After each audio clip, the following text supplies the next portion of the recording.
Hello mga kamamshi, engagement time na. Ito nga palang video na to ay late upload ko na ito nung Sabado pa ito dahil nga nakikain ako sa house blessing ng kumpare ko. Sino bang hindi makikikain? Libre tanghalian na, napakasarap pa ng ulam. So pagpunta ko sa bahay doon ng kumpare ko ay sumunod din yung aking doggy mga kamamshi. Sino ba naman ang kakain pa doon na may nakasunod na doggy? Kaya pagkakuha ko ng 4 na putahing ulam ay lumabas na ako. Isinaron ko na lamang yung aking pagkain. Dito na lang ako sa terrace namin kumain at medyo mahangin. Meron nga pala silang pansit, adobong manok, hamonado at hindi talaga mawawala sa handaan yung lumpiang Shanghai.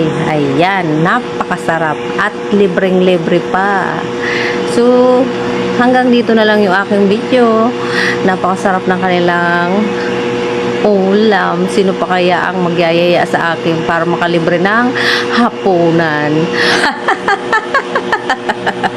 Paki-share na lamang nito at paki-like na rin kung nagustuhan mo. Thank you for watching.